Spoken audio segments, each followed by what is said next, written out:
Carol Fay here, putting the EXP in expert. We're going to do part two today. How my mortgage company tried to steal my house. Let's pick up where we left off.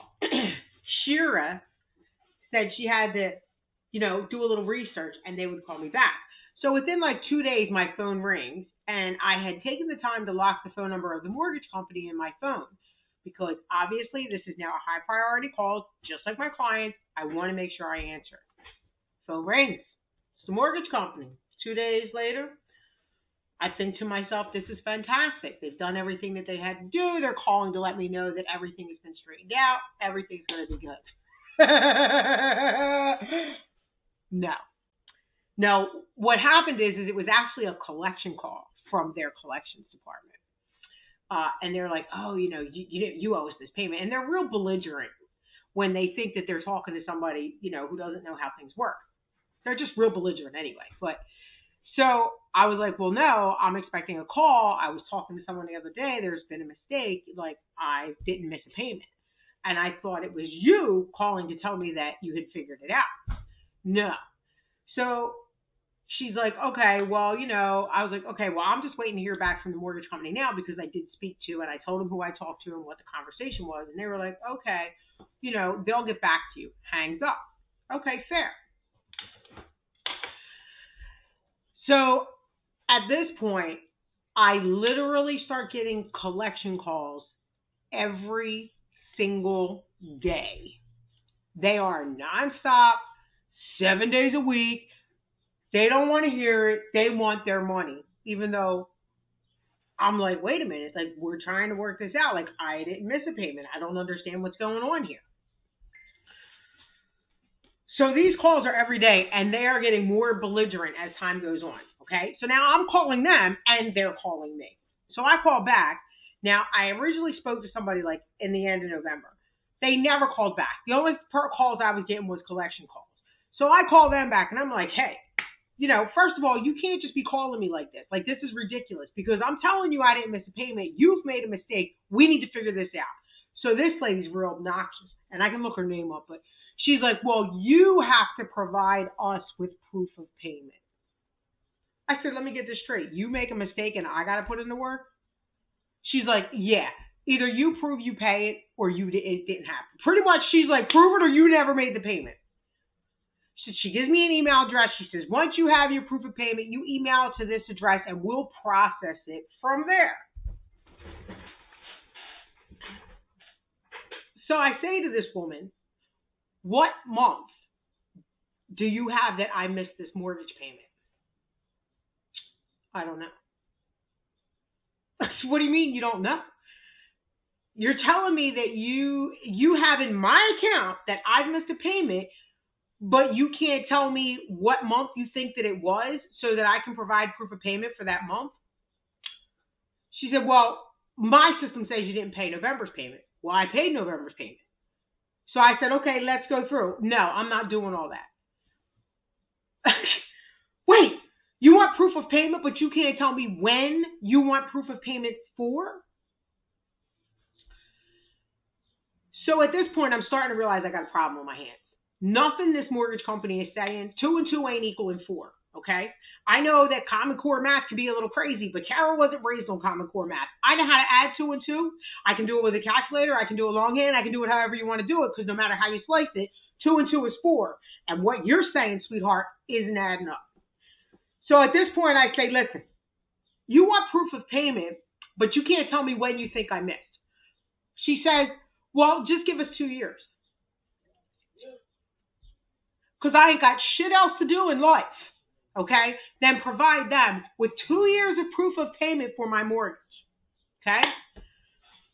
But what am I going to do? I literally have no options here.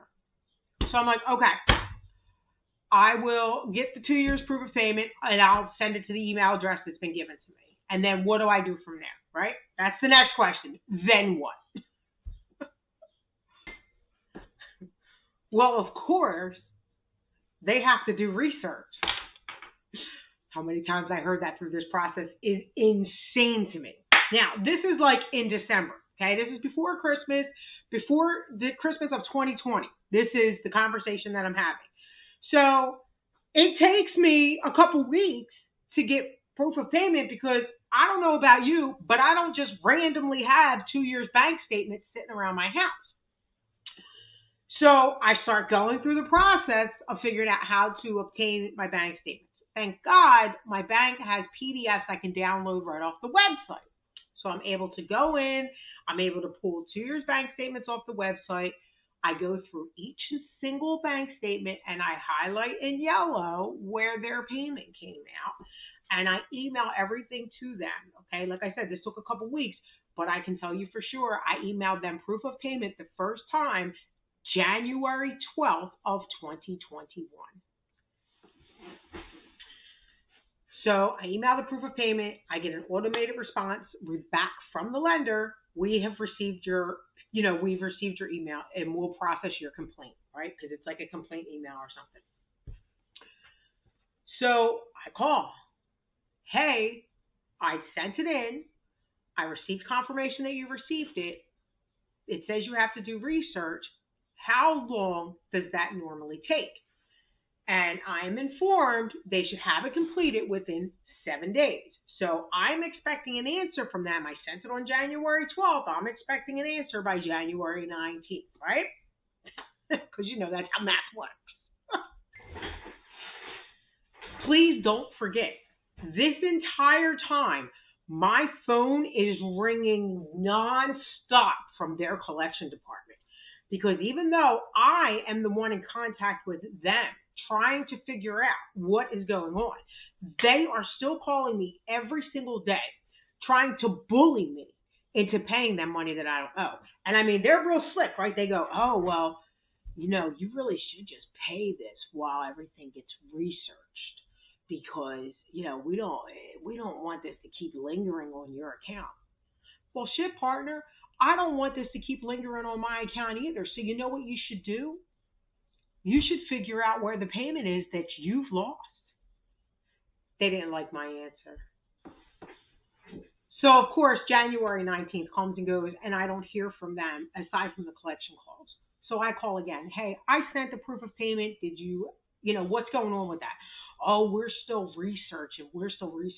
At this point, I'm really pissed, to say the least. And I'm like, okay, I need to speak to a manager because somebody just needs to get this going, right? Oh, no problem. We have to escalate it. They don't have a manager on duty. They have to escalate it and a manager will call you back. Okay. By the end of January, nothing is resolved and I have never heard from a manager. Okay. I've called them multiple times now back, still no resolution, still nothing. Now, at this point, I'm going to stop because, again, I don't want these videos being too long, but I do want to share with you what I have learned about complaints with your mortgage company and how you properly handle them and how they, by law, are supposed to handle your complaint. If you're having a problem with your mortgage company, you need to send your complaint in writing. Unless your complaint is in writing, you have not made a complaint. You have only had conversations. There is no legality to a conversation. It must be in writing. So you have to send it to them in writing. If they accept it via email, fine. But if not, you specifically ask them for the address where they accept complaints from customers. If they don't provide the address, that's a whole nother ballgame. But they should give you the address. If not, look on their website. It should be on their website somewhere. And mail them your complaint. The minute they get that complaint in writing, they have exactly 30 days by law to process your complaint and mail you, not email, not call, nothing, mail you via snail mail what they found in their internal investigation about your complaint, what the course of action is to get it corrected. And they have to give you a full breakdown of all of that information. Well, I mailed mine in on January 12th. 2021, and I still have not received an answer. So they had to have it to me by February 12th, 2021. It's April 15th of 2022, and I still don't have it. So every day that goes by, my lender is breaking the law. They're breaking the law. And just to let you know, there are so many more layers to this. I currently have no idea what my mortgage payment is. Okay, this is really crazy. I have no idea what my mortgage payment is. I was paying this much money every month, but the PMI was supposed to have come off at this point, and my homeowner's insurance was lowered. So I don't know what it is. I have been locked out of my account. They sent me notice via mail in June of 2021 or July of 2021. I got to look it up. That they are no longer going to be mailing statements because they're going to go green, and I have to manage my account online. However, then they locked me out of my online account. And when I called, they couldn't verify me. So now they'll give me no information on this account.